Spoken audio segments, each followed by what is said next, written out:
กราบสบายดีพ่อแม่พี่น้องสบายดีกันเบิดสุขุสุขนนะยินดีต้อนรับทุกท่านเข้าสู่ช่อง YouTube บ่าวสีบ้านนาคือเก่าพี่น้องเนาะต่อ EP 2เด้อพี่น้องเอ้ยต่อ EP 2เนาะอ่าเมื่อคืนนี้ก็ได้เว้าลงไปเนาะเกี่ยวกับน้องมีเนาะน้องมีประกาศขายเฮือนเนาะประกาศขายเฮือนก็มีทั้งพ่อแม่พี่น้องหรือว่า FC เนาะเพิ่นก็ออกความคิดเห็นเนาะออกความคิดเห็นก็บ่มีไผพร้อมเนาะถ้าอ่านเบิ่งก็บ่มีไผพร้อมทั้งน้องเมย์ได้เนาะก็คือเว้าอันนี้เนาะผู้ใหญ่เฮ็ดให้แล้วเนาะผู้ใหญ่เฮ็ดให้แล้วเฮายังอยากขายเนาะอันนี้ก็มันบ่งามมันแบบว่าเว้าง่ายก็เฮ็ดมันเฮ็ดให้เฮาบ่เห็นคุณค่าบ่เห็นคุณค่าแบบเพิ่นเฮ็ดให้เฮาอะนะเนาะเฮ็ดคุณค่าที่ว่าปลูกเรือนปลูกซ่านทุ่มเทเงินเฮาหาเพื่อสิได้เนาะมาเฮ็ดเรือนให้ประมาณนี้เว้าง่ายๆก็มีไม่ยังก็ดีเนาะพอโดนไปก็คือว่าเนี่ยคือที่เว้าสีเว้าคลิปก่อนเนี่ยเนาะแรกๆมันยังก็ดีเบิดเนาะพอคันกับคันพอเจ้ากับเจ้าพอโดยก็โดยเนาะเมื่อนี้บ่ได้ไปหากระโทน้ำเนาะโอ้ยบ่ได้มาใกล้มาทักเดี๋ยวบ่คือบ่มาถ่ายคลิปตอนยังบ่ทันได้เนาะตอนยังบ่ทันได้ตอนยังบ่ทันมีบัดพอสักพักนึงเนาะได้ดินได้ตอนหญ้าได้เงินได้ซานแล้วเนาะขี่รถไกลกับโบแนมเนาะเอิ้นมาถ่ายคลิปกับบ่ว่างเนาะสิแหละพี่น้องเนาะมันคนเฮามันได้แล้วอีหยังก็มันบ่คือเก่าเนาะน้อยคนเนาะมี10หลังคามี10หลังคาที่เฮ็ดซอยไปก็สิมีอยู่2คน3คนเนาะที่เห็นความค่าความดีของมันคุณเห็นความค่าเฮ้ยเห็นคุณค่าความดีเนาะเว้าคือกะเห็นคุณค่าความดีของผู้ใหญ่เพิ่นเฮ็ดเฮือนเฮ็ดซ่านให้พี่น้องเนาะก็น้อยคนพี่น้องเอ้ยน้อยคนไทยก็ส่วนน้อยแหละส่วนหลายอาจจะไปทางเดียวกันเบิดเพียงเนาะทางเดียวกันเบิดกสิมาต่อ EP 2เพียงเนาะเรื่องกับที่บ่าวสีเว้าตอนนั้นว่าเป็นยังเนาะเจ้าจึงทุกข์ยากเนาะบางครอบครัวนะทุกข์ยากเป็นยังข้าเจ้าจึงทุกข์ยากคือบ่มีพออยู่พอกินนะทั้งที่ประเทศลาวเฮาก็อุดมสมบูรณ์เนาะหน่อหมอกหน่อไม้อีหยังก็มีเนาะอีหยังก็มีหาก็พอได้อยู่พอได้กินแต่ว่าเป็นยังบางครอบครัวคือทุกข์ยากบ่มีดีเนาะบ่มีดีก็คือเนาะตามที่เบาสีเห็นเนาะไปทางเซปูนเนาะแล้วก็ไปบางเขตบางบอนเนาะก็จะบ่ขอเอ่ยชื่อแต่ว่าสีเว้าให้ฟังเนาะสีเล่าให้ฟังก็คือตามที่เห็นความจริงเนาะบางครอบบางครัวพี่น้องเอ้ยหาอยู่เนาะหาอยู่หากินก็หาเนาะแต่ว่าหาพอได้อยู่พอได้กินในกะยาเนาะแปลว่าเฮาบ่ได้กระตือรือร้นว่าเฮาอยากไล่อันนั้นอันนี้นะได้ซ้ำนี่บ่พออยากได้อีกคือเฮาเฮ็ดคือเฮาคิดเนาะเขาเจ้าบ่คิดแบบนั้นเนาะซาที่สังเกตเบิ่งเนาะซาที่สังเกตเบิ่งซาที่เห็นเนาะเขาเจ้าจะหาซ้ำพอได้กินในกะยาเนาะมีก็กินบ่มีก็จังหานะประมาณนี้พี่น้องเนาะบ่คอยว่าหากระตือรือร้นหาแบบได้ซ้ำนี่อยากเอาอีกได้ซ้ำนี่อยากเอาอีกนะเนาะบ่เขาเจ้าบ่ได้คิดแบบนั้นส่วนหลายที่เห็นเนาะก็หาอยู่หาเล็กๆน้อยๆพอกุ้มปากกุ้มท้องมื้อนี้มื้ออื่นประมาณนี้ก็ย่านะว่าง่ายก็ขี้ข้านใช่ชื่อเนาะว่าง่ายก็ขี้ข้านบ่ค่อยอยากกระตือรือร้นหาอยากหังอยากมีแบบ เขาเจ้าว่าง่ายเขาเจ้าคิดแบบว่ามีพออยู่พอกินกับพ่อนะบ่แม่นว่ามีพออยู่พอกินมีแบบว่ากินมื้อนี้หามื้อนี้กินมื้อนี้ก็ย่านะแบบว่าบ่ได้อยากเก็บอยากโฮมกระตือรือร้นไล่หันได้นี่นะบ่เนาะเขาเจ้าบ่ได้ค่อยคิดแบบนั้นสังเกตเบิ่งแต่ละหลังคาเนาะบางคนที่เว้าสีไปถ่ายเนาะเบื้องหน้ากับเบื้องหลังนี่โอ้แตกต่างกันเพิ่นเนาะหน้ากล้องนี่โอ้ยขยันขันแข็งเนาะหาเนี่ยอยู่เนี่ยกินรู้เนาะรู้แต่ว่าพอหลังๆเนาะหลังกล้องพอเฮาหูขี่พื้นแล้วเนาะกะโอ้ยเนาะกะเว้าง่ายๆกะอยากให้ผู้ใหญ่ใจดีซอยโดยที่เฮาบ่อยากออกคือออกแห้งหาเงินหาค้ำเองนะประมาณนี้เพียงเนาะสังเกตเบิ่งบางครอบบางครัวนะบางคนเนาะเขาหาเด็กๆเนาะก็อยากได้แต่ข้าวปลาพอได้อยู่ได้กินซื้อเนาะแต่ว่าพออยากไล่ข้าวปลาตามที่ว่าเลยเนาะอยากได้อีกวันนี้เนาะอยากได้อีกแบบนี้บางคนเนาะบางครอบครัวเห็นหมู่ไล่เนาะกลับไปเว้าเซะกันเว้าง่ายกะอยากได้คือหมู่แต่ว่าผลตอบแทนแต่ละครอบครัวที่ซอยกะสังเกตเบิ่งเด้อพี่น้องเนาะ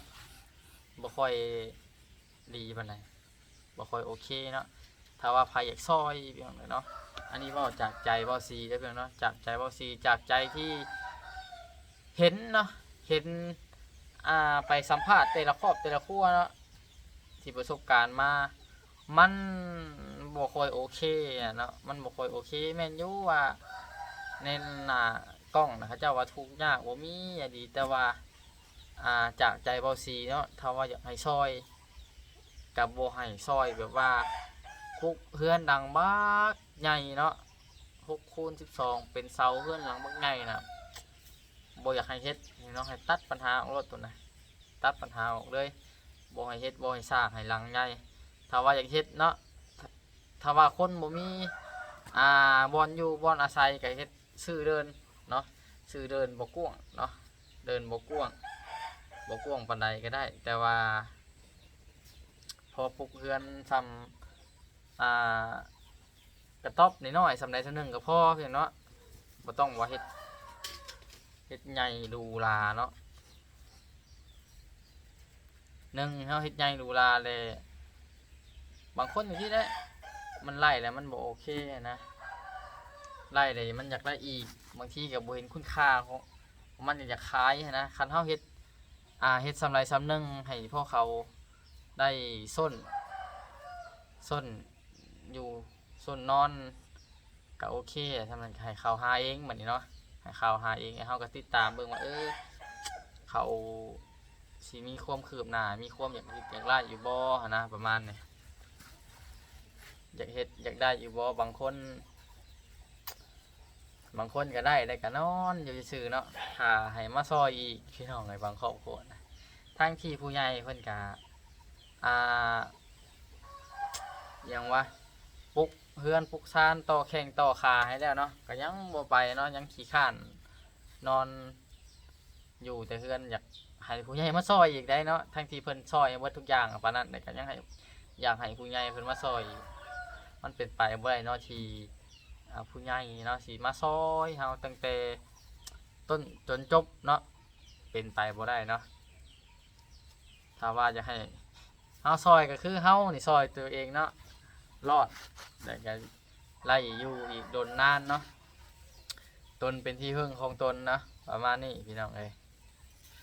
ก็สิประมาณนี้แหละพี่น้องเนาะทั้งที่บ่สิเว้าออกมาก็บางทีก็เกินความจริงอีกเนาะบางทีไงจากที่ประสบการณ์ที่เขาเห็นเนาะเห็นแบบว่าเขาเป็นจังสั้นจังซี่เนาะบัดหลังกล้องการจังซี่ได้เพิ่นเนาะถ้าว่าผิดเอียงกะขอโทษขออภัยนำเพียงเนาะ คลิปนี้ก็มีแต่เว่าเรื่องนี้ก่อนเนาะเดี๋ยวคลิปหน้าหรือว่า EP หน้าเดี๋ยวสิมาต่ออ่ากับน้องเมย์อีกเนาะเดี๋ยวคลิปหน้าเดี๋ยวสิมาต่อกับเรื่องน้องเมย์เนาะแต่ว่าคลิปนี้สิเว้าเรื่องอ่าที่คลิปเบาสีว่าเป็นหยังเขาคือบ่มีเงินทางที่มือแข่งขาครบทุกอย่างนะเนาะแต่ว่าบ่มีอยู่บ่มีกินเนาะบ่มีอยู่บ่มีกินคือว่าง่ายๆก็คือเขาเจ้าขี้ข้านพี่น้องเนาะ เขาเจ้าขี้ข้านซ้ำนี่เนาะเขาหาไล่แต่ซ้ำพอได้กินมื้อไหนก็ยาเนาะของกินเบิดแล้วจังไปหานะประมาณนี้เขาบ่เลยอยากหาไล่ซ้ำนี่โฮมหน่อยคนบางคนก็แม่นอยู่พอเฮาตอนเฮาถ่ายคลิปนะกระตือรือร้นอยากได้อยากหาเนาะออกกล้องเลยอยากให้เห็นอยากให้ผู้ใหญ่ใจดีเนาะเห็นเฮาแบบว่าว่ะไอเด็กคนนี้ขยันว่ะไอเด็กคนนี้ขยันมากว่าน่าสนับสนุนว่ะน่าซัพพอร์ตว่ะเด็กๆเนาะอยากให้เขาเจ้ามาซอยเนาะเขาก็ต้องตีทำท่าแสดงเนาะทำแดงอยากให้เพิ่นซอยแต่ว่าพ่อหลังๆเนาะพ่อเพิ่นซอยเขาได้ค่ะนิสัยเก่ากลับมาเนาะเริ่มปีกะคาเค็งมาถ่ายคลิปกะขี้คาดเนาะบอกคือเก่าความเปลี่ยนแปลงไปนี่มันจะเปลี่ยนแปลงไปกับสิ่งของที่เขาไล่เนาะเขาไล่ทำนี่ในกะ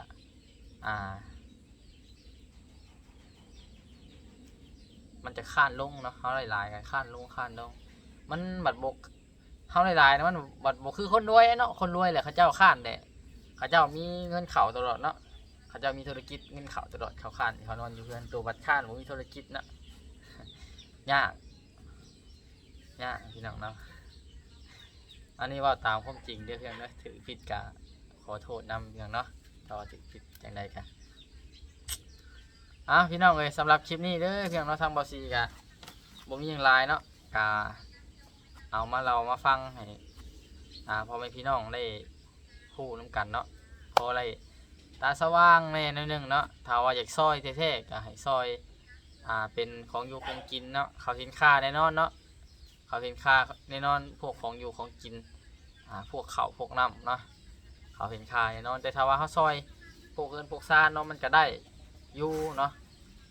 ได้อยู่ในเศร้าบางคนก็เห็นค่าบางคนก็บ่เห็นค่าเนาะอยากขายนะบางคนโอเคเพียงเนาะจังใดกับคลิปนี้บอซีกับบ่มีอย่างไรเพียงเนาะกับพบพ่อกันคลิปต่อไปเด้อพี่น้องเอ้ยจังใดกับฝากพ่อแม่พี่น้องฝากติดตามเนาะฝากเป็นกำลังใจให้บอซีเนี่ยเดี๋ยวสิค่อยๆทยอยอัปเดตถ่ายคลิปคู่มือให้พ่อแม่พี่น้องได้เบิ่งได้ชมนำกันเพียงเนาะสำหรับคลิปนี้พี่น้องเด้อเนาะพ่อกัน EP 3เพียงเนาะเดี๋ยว EP ต่อหน้าเดี๋ยวสิถ่ายเดี๋ยวสิเว้าวิเคราะห์เนาะน้องมีเนาะน้องมีกับสาวบุญเนาะEP 3พ่อกันเพียงเนาะจังใดกับคลิปนี้เพียงเลยลาไปก่อนเนาะพ่อกันคลิปต่อไปเด้อเพียงเด้ออยู่ดีไม่แห้งสุขุทุกคนเพียงเนาะสบายดีเด้อ